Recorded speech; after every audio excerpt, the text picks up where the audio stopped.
Bonjour. Vous vous souvenez, dans l'épisode précédent, nous en étions restés à rechercher des indices prouvant la teneur spirituelle de ce tableau. Le premier indice est à chercher sur le corps de la défunte. Autour de sa tête, il y a un nimbe, discret certes, mais qui lui donne son identité. Il s'agit d'une sainte. D'après la commande, on sait que cette sainte n'est autre que Marie. On peut donc en déduire que les personnages qui l'entourent sont les apôtres. Selon la tradition, ils avaient été avertis par des anges et s'étaient en quelque sorte téléportés pour lui rendre un dernier hommage. Il faut les regarder l'un après l'autre, car chacun représente un état différent face à la douleur. Il y en a un qui pleure, un pensif, triste, d'autres encore discutent. Caravage a utilisé la technique du clair-obscur pour les faire surgir de l'ombre. Cette technique, c'est une invention de Léonard de Vinci, reprise par Caravage.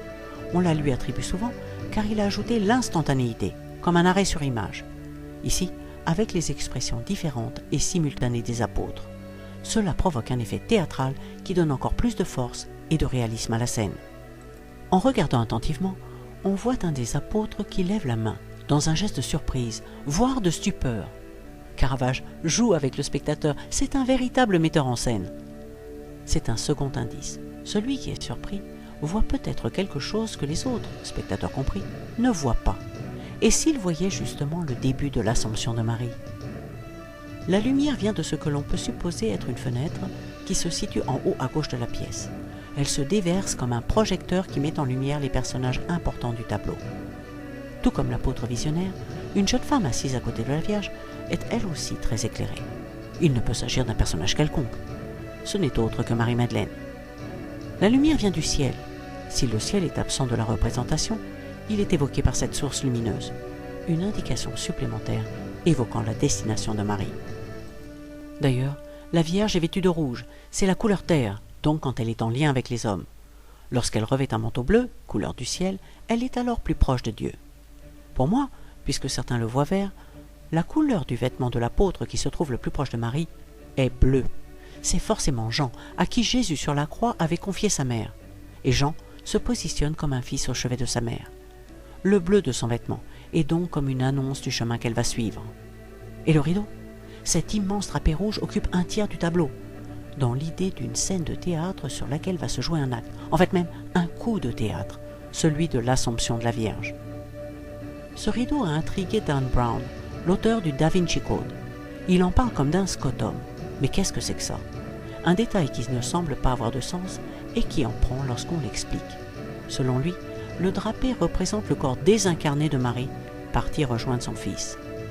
Un signe de plus prouvant que, contre toutes les apparences, le sujet du tableau est bien religieux et non laïque. Un ultime détail, le fameux nombre d'or. Il se trouve que la Vierge est placée dans l'alignement de ce nombre et que sa main se situe exactement au croisement. Vous croyez au hasard? Avec Caravage, rien n'est au hasard. Alors sortez vos calculettes, voici la démonstration. Posée à cet endroit, la main est instinctivement ce que le spectateur regarde en premier. Dans l'iconographie religieuse traditionnelle, Marie est aussi l'incarnation de l'Église, et sa main couvre la tête de son fils, tout comme le toit de la maison de Dieu protège le fidèle. Les moines n'ont rien vu de tout ça. Pourtant, Caravage ne faisait que se conformer aux nouvelles règles de la contre-réforme, des signes parsemés dans le tableau pour identifier la scène biblique, tout en donnant aux acteurs l'aspect de Monsieur et Madame Tout-le-Monde. Rapprocher les univers célestes et terrestres pour que les fidèles se sentent plus près de Dieu et des saints.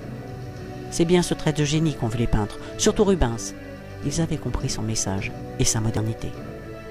Ainsi s'achève notre série sur Caravage et la mort de la Vierge. Néanmoins, je vous attends déjà pour de nouvelles aventures. Alors à très bientôt. En attendant, je vous souhaite à toutes et à tous une excellente journée.